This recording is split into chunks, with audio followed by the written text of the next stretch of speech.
Insinyur Sutami adalah sosok di balik lahirnya berbagai infrastruktur ikonik di Indonesia. Tak hanya dikenal karena kecerdasannya, Insinyur Sutami juga dikenal karena kesederhanaannya dan juga integritasnya.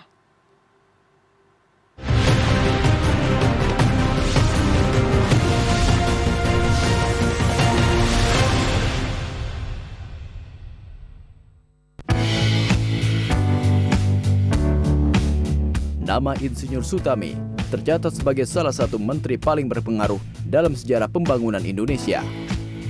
Selama lebih dari 1 dekade menjabat sebagai Menteri Pekerjaan Umum, ia mengawal berdirinya infrastruktur besar yang hingga kini menjadi bagian penting wajah negeri.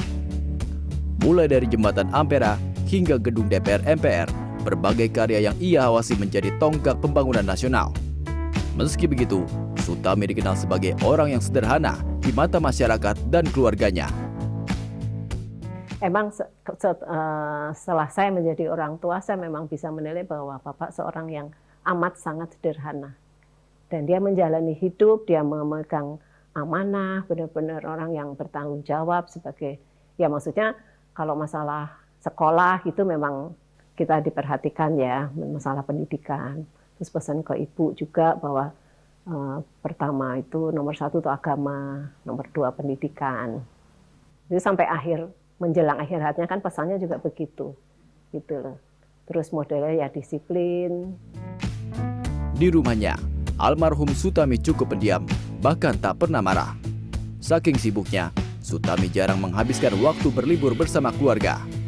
Meski begitu, ia tak lupa untuk menanamkan prinsip hidup yang terus dikenang oleh anak-anaknya hingga kini. Karena dari kecil tuh Bapak selalu pesan, ya harus rajin. Terus di saat meninggalnya pun mau meninggalnya pun tuh kita dipanggil satu-satu, pesannya adalah kamu rajin sholat dan rajin belajar. Itu kan prinsip ya. Nah itu yang saya, berarti itu harus ditanamkan misalnya ke anak saya juga. Kesederhanaan bukan hanya pilihan hidup, tetapi prinsip yang dipegang kuat. Setelah selesai menjabat, Sutami bahkan menolak fasilitas yang tidak seharusnya ia terima. Ewi berharap kerja keras, kedisiplinan, serta kesederhanaan ayahnya dapat menjadi teladan bagi penerus. Tentunya saya ingin sifat-sifat baiknya itu jadi suri teladan ya bagi generasi penerus ya, maksudnya walaupun budaya kita kan sudah banyak dari ini ya, tapi apapun buat saya membangun pribadi itu sulit ya. Jadi yang saya lihat sih kalau Bapak memang benar-benar menanam kedisiplinan, terus kesederhanaan, dan sebagai pemimpin yang amanah, itu yang paling penting karena pertanggungjawabannya kan nanti ya itu harus diingat. Jadi saya maunya ya jadi suri teladan, jadi ya yang baik-baik aja yang diambil. Karena kerja kerasnya sejak 1965 hingga 1978, Sutami akan meraih penghargaan Lifetime Achievement pada malam puncak Sutami Award.